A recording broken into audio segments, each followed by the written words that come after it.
Welcome back, Jabril. We'll get started with Cabo, of course. Hey Jabril, good to see you again. Thanks for coming back. 2 weeks of preparation and probably some game tape that you guys sick and tired of watching. I guess what or how beneficial was the extra time in your preparation, and what did you see in yourself scout at the linebacker position that you guys need to clean up? Yeah, it was very beneficial getting the extra weeks. We had a lot of time to rest up and prepare for South Carolina, in which they run 12 and 21 personnel, something that we haven't really seen this season. But at the linebacker position, we just need to fix up tackling, wrapping up better, and just stopping them at the line of scrimmage and not letting them get to the secondary. So it's not pre-snap reads. You guys are good with that because Coach talked a lot about communication and obviously kind of quarterbacks, of the front seven. Do you feel like you guys have a handle on where you need to be there? Yeah, I feel like that we just need to get our cleats in the ground and just get ready. A lot of times before the snap's going, we're still moving. There's a lot of movement, a lot of communication going on. But once we get set and everything, then we'll be ready to go. Yeah, just to kind of bounce off that, I mean, communication and simplifying, that's been the theme this week from Coach O and whatnot. So how would you describe what it was like before, I guess, and what needed to be simplified? Yeah, to simplify it, we have a lot of guys just staying in one spot, regardless of how the formation is. We're matching numbers this week. They have a pretty good receiver in number 13, so we'll be matching him with some of our better corners. So it's a lot of simpler things to not confuse us check-wise, pre-snap and post-snap.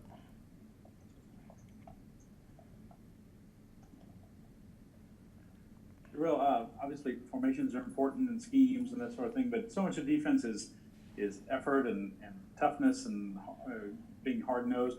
Have it seemed like maybe the confusion on defense has kind of maybe taken some of that out of you guys. How have you used this time to be a more physical defense, and how do you think that can play out this Saturday?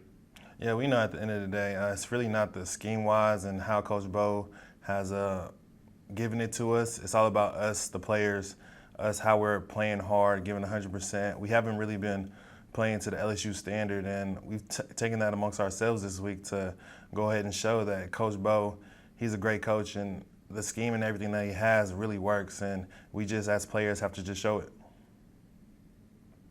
Hey, Jabril, I don't know how much into detail you can go on this, but just, obviously you mentioned that South Carolina that they have a lot of those 1-2 and 2-1 formations. I mean, just kind of, what are you guys doing, I guess, to approach, how to stop and attack their run game? Because they had a pretty good outing last weekend against Auburn as well. Yeah, that's one of the main things that we're focused on is stopping the run. They have a pretty good running back and two good tight ends that they use, so just our D linemen just penetrating up front, and then us linebackers filling should really get the job done.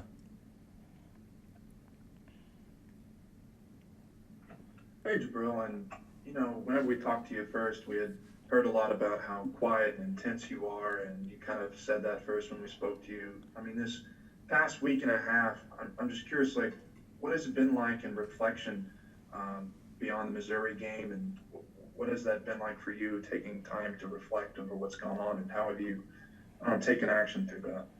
Yeah, the Missouri game for me, it really stung taking that L because being from Missouri as a whole, that was something that I really wanted to get the W on. But just us coming together, we know there are a lot of naysayers out there, a lot of people kicking us while we're down, but us staying together as a group, as a whole defense, and continue to get better each day is something that we've worked on for the past week and a half after the L, and we're just trying to get better there, and just show everybody that we really are LSU and we can play to that standard.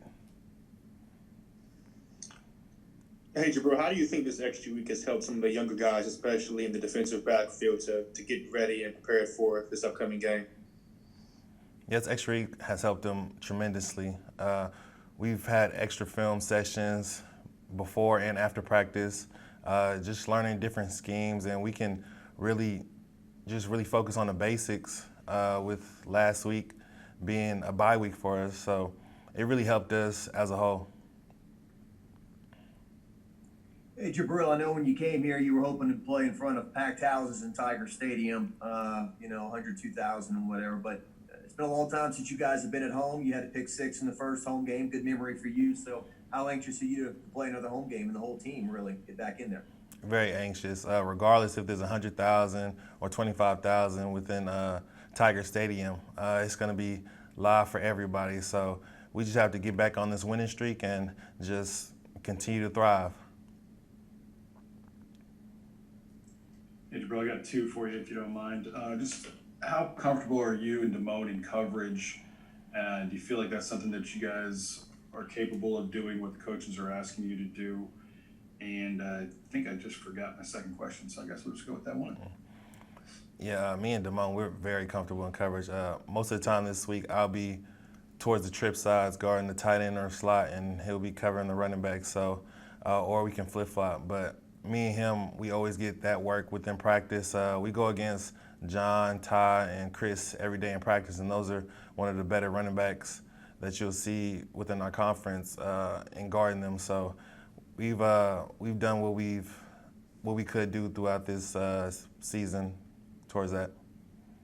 We'll wrap up with Brody and Brooks if they remember their questions. I think it was last week Ed Ogeron said something about we might see a little bit more Josh White going forward. So I guess what have you seen from him as a true freshman so far? Yeah, Josh White, he's continued to build and grow throughout this. He comes to me every time whenever he needs a question. He's a younger guy, so it might take him a little while to get things going, but he's very athletic. His speed is there. He has all the physical tools needed. It's just the mental side of things that he's coming along, and we might be able to see him in these next games. And Jabril, I might be wrong in this, but I seem to remember talking about, Ed Ogeron had said that Max Johnson may have broken some big runs in some scrimmages. I'm curious from the defensive side, what have you seen from these true freshmen, both him and TJ? I mean, they may play Saturday depending on how quickly Miles recovers. I'm just curious what you saw from them so far.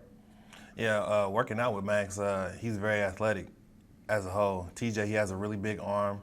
They're 2 very well-developed freshman quarterbacks that I think if Miles, if he's not able to play, can go in and help us get a win. So regardless of the QB situation, I think Max and TJ, they're ready. Well, let's let Kabul ask his questions. Thanks, appreciate that. I did remember it. Just coming in from a different program, Zach von Rosenberg earlier talked about the emphasis of needing guys to understand the preparation is the key. Coming in from a different program, we talked about the youth on this team. Did you see a deficiency there? And have you seen that turned around or emphasized more given the 2 losses that you have? There was no deficiency there. Every program's different, but this program, the coaches, they do a good job of developing guys and getting us ready. I think it's more so on the players this time with the past loss of trying to get things rolling and just showing us how all our talent can come together as one and just reach a common goal.